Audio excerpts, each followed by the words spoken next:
Merci beaucoup, c'est une question intéressante. Vous savez, dans le cadre du plan Sénégal émergent, le ministère de l'Agriculture a mis en place le PRACAS. C'est le programme d'accélération de la cadence de l'agriculture sénégalaise. Dans ce programme, il y a le volet riz. Et le volet riz, tout le monde sait, la vision du président, c'est l'autosuffisance.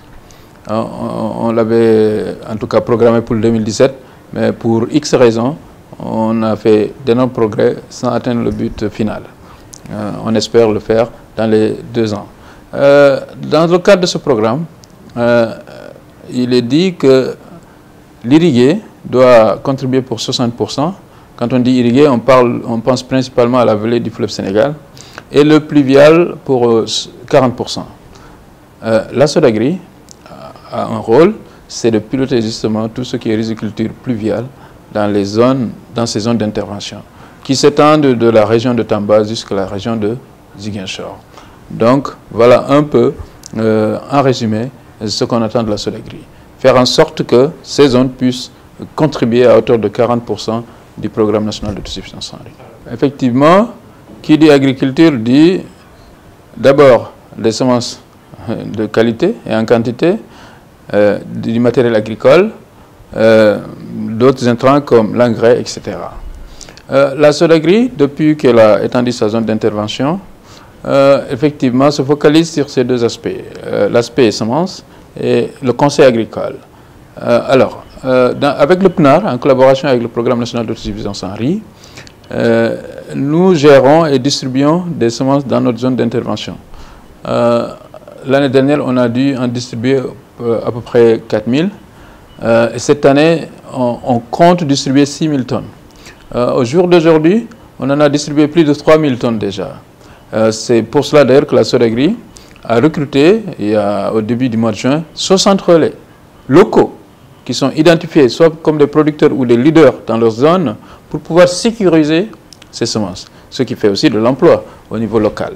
Donc ces 60 relais sont à pied d'œuvre avec nos conseils agricoles qui sont une trentaine pour vraiment que toutes les semences qui arrivent dans notre zone aillent chez le producteur et qu'en plus elles soient semées.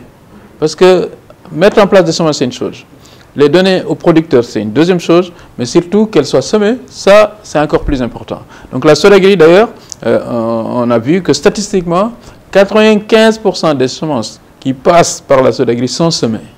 Donc nous sommes dans cette phase, les premiers pluies sont tombées et on espère en tout cas distribuer à peu près 6000 tonnes de semences, ce qui représente à peu près 90 000 hectares de riz dans les zones, notamment en Casamance, surtout les régions de Sédhiou, Kolda, et de Sédhiou surtout et de Kolda. Maintenant, pour semer, il faut labourer. Donc, il y a le problème de la mécanisation. Et c'est là où les gens doivent se rendre compte des progrès qui ont été faits. Je vous donne un exemple. Depuis que le président Macky Sall est là, je pense que la région de Kolda, à elle seule, s'est bénéficiée de plus de 80 tracteurs. Sans compter les 500 qui viennent d'arriver. Il y a des notifications pour toutes les régions. Je ne connais pas encore le chiffre pour Kolda. Mais probablement, d'ici la fin de l'année, Kolda sera bonifié d'au moins 100 tracteurs depuis l'arrivée de Macky Sall. 100 tracteurs, si un tracteur fait en moins 200 hectares, ça fait combien? Ça fait au moins 20 000 hectares qui sont maintenant labourés très rapidement et semés. Donc, actuellement, nos relais travaillent aussi pour trouver des tracteurs de proximité à tous les agriculteurs, tous nos riziculteurs, pour qu'ils puissent labourer. Vous savez, maintenant, l'hivernage est un peu capricieux. Et à ce titre, en tout cas, ils sont déployés. Et les nouvelles que j'ai, c'est que les labours ont démarré, les semis ont démarré. Et on espère qu'on aura un bon hivernage. Pour les semences du PNAR, ce sont des prêts. C'est-à-dire qu'on prête, quand on prête 1 kg à un producteur, il doit nous rembourser 1,5 kg de paddy. Donc c'est presque un cadeau. Donc pour les semences, c'est cette formule. En ce qui concerne le matériel agricole, c'est le matériel agricole subventionné dans le cadre du programme 1000 tracteurs, qui est d'ailleurs maintenant le programme plus de 1000 tracteurs. Et ce programme est connu, c'est que les tracteurs sont subventionnés à hauteur de 60%. Comme j'ai l'habitude de le dire, l'idée, c'est d'identifier dans chaque zone des producteurs assez puissants qui puissent en tout cas acquérir ce genre de tracteurs. En général, en moyenne, j'ai remarqué que les gros producteurs dans la région de Kolda, maximum c'est 50 hectares. Comme je vous ai dit, un tracteur, ça peut faire jusqu'à 200 hectares. Donc une fois qu'ils ont labouré leurs 50 hectares, alors ils peuvent faire les prestations alentour, dans leur zone, pour au moins 150 à 200 hectares pour les petits producteurs. Qui c'est un demi-hectare, qui c'est un hectare. Ça permet à tout le monde de bénéficier de la mécanisation. C'est le processus actuellement qui est en place. Non, quand on dit le matériel n'arrive pas à temps, ça c'est une question à mon avis qui est un peu biaisée. Le matériel il est chez les producteurs. C'est des tracteurs que des producteurs ont acquis. C'est dans leur maison. Donc évidemment l'État chaque année remet du petit matériel qui des fois peut-être on dit n'arrive pas à temps et encore ça. En général, les gens, ils le disent, on ne sait pas sur quelle base ils le disent. Ce qu'il y a, c'est que les tracteurs dont je vous parle sont des tracteurs qui sont déjà dans la région de Kolda, soit chez des producteurs, soit à la disposition des producteurs du bassin de l'Anambé au niveau de la Sodagri. Je vous donne un exemple. En 2013, quand je suis arrivé à Anambé, il n'y avait pas plus de 4 tracteurs opérationnels. Aujourd'hui, les producteurs du bassin de l'Anambé disposent d'au moins 40 tracteurs dans leur zone. Donc, c'est pour vous dire que en termes de mécanisation, il y a eu un bond incroyable et c'est ce qui donne les effets qu'on a, c'est-à-dire que la production de riz constamment, elle est en croissance. L'hivernage a beau être capricieux, la production de riz, elle augmente. Et ça, c'est la bonne nouvelle. L'année dernière, le bilan qu'on avait, c'était 1 50 000 tonnes de paddy environ.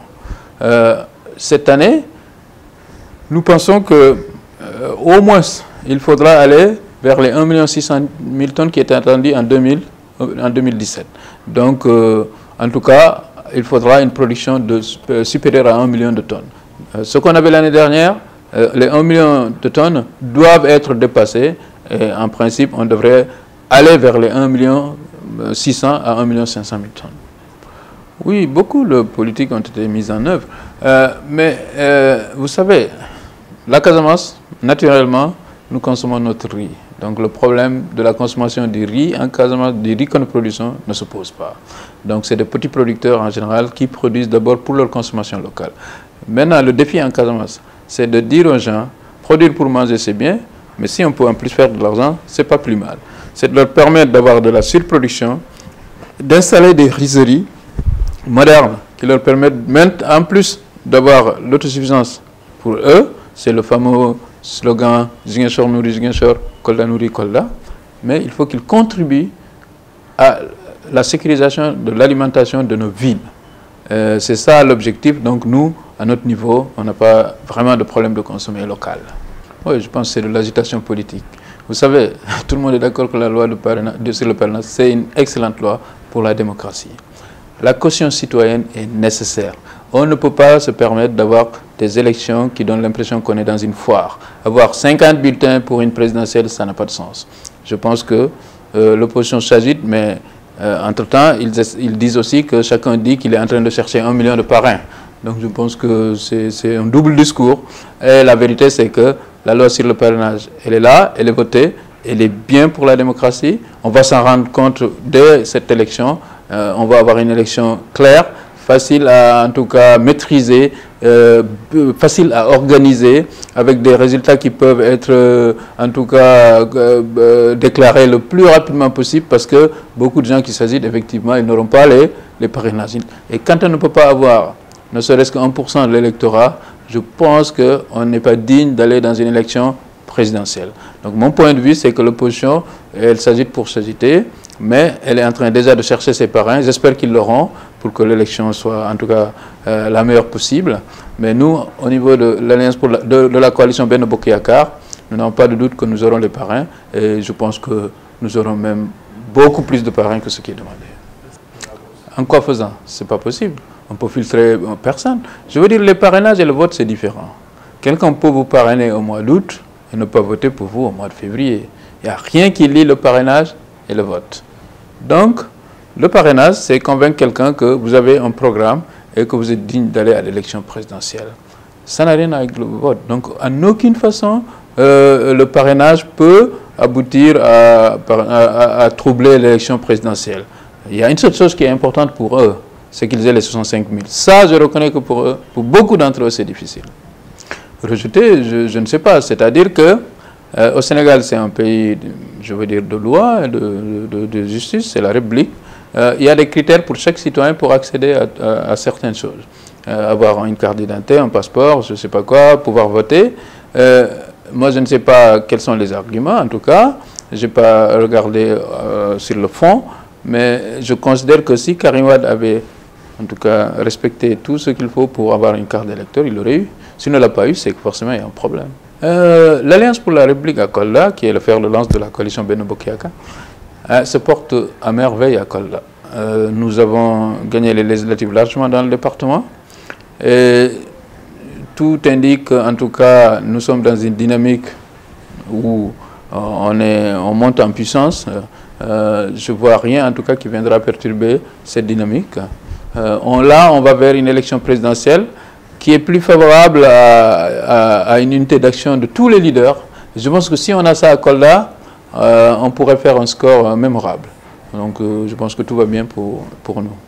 Fabou Ligay, c'est un neveu, c'est un homme politique dynamique, qui a de l'expérience, qui a déjà occupé des fonctions au niveau local.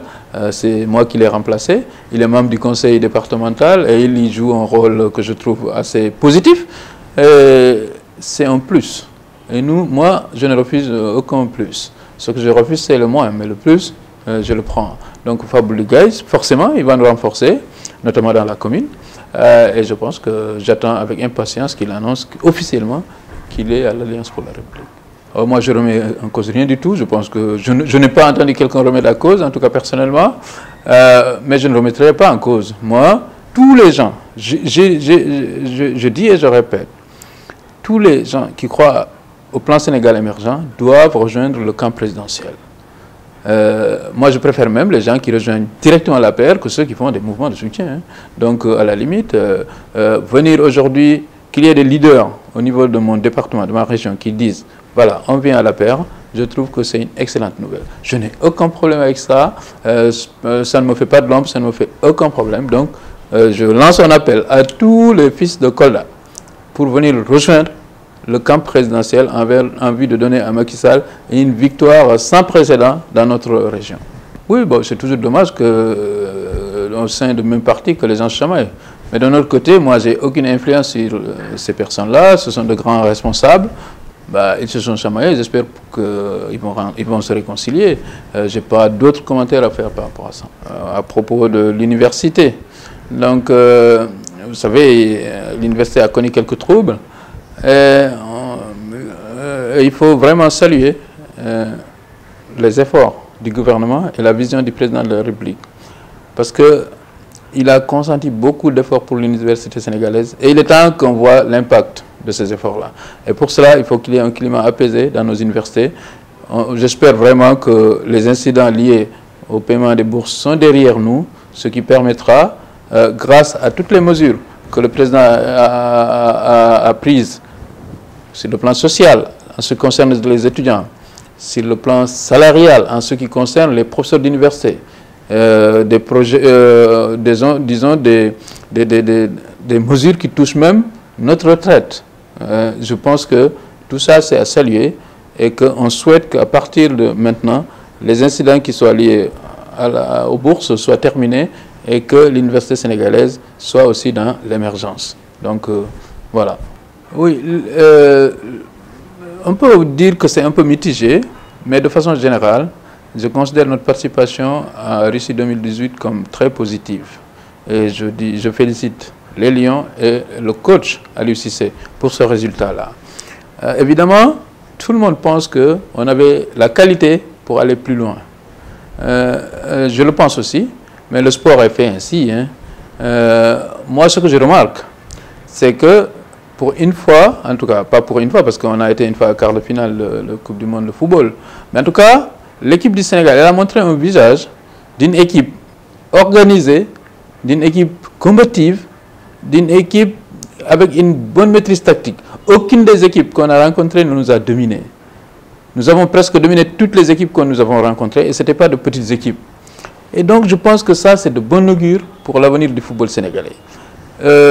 Je pensais que le Sénégal allait plus loin, mais je n'imaginais pas qu'on allait gagner la Coupe du Monde. Mais je pense qu'aujourd'hui, on a une équipe pour gagner la Coupe d'Afrique des Nations. Il est temps qu'on la gagne. Moi, j'espère qu'on va garder ce groupe, qu'on va laisser Aliou Cissé continuer son travail et qu'en 2019, cette équipe va nous ramener la Coupe d'Afrique parce qu'elle en est capable. Et quand vous remarquez que ce soit d'anciens internationaux, des sélectionneurs de niveau international, d'autres équipes, tout le monde, personne n'a critiqué l'équipe du Sénégal. Tout le monde a reconnu que l'équipe du Sénégal a fait le spectacle, a eu un niveau de jeu très très élevé, qu'elle a dominé toutes les équipes qu'elle a rencontrées et qu'elle méritait d'aller plus loin. On a été éliminé sur cette histoire de fair play, qui n'en est pas un, parce qu'on a vu que le Japon, pendant toute une mi-temps, s'est arrêté de jouer. Mais les règles, ce sont les règles, on les accepte. La prochaine fois, je pense que, comme j'ai dit, ayons comme horizon la Coupe d'Afrique. Aller gagner la Coupe du Monde sans avoir gagné la Coupe d'Afrique, c'est possible, mais ce n'est pas réaliste. Gagnons la Coupe d'Afrique en 2019 et retournons au Mondial. Ben, je vous remercie et je dis au revoir à vos téléspectateurs. Donc je souhaite bon vent à Thiès Dakar en espérant que vous allez vous positionner au niveau des médias sénégalais et internationaux comme une télévision à la mode.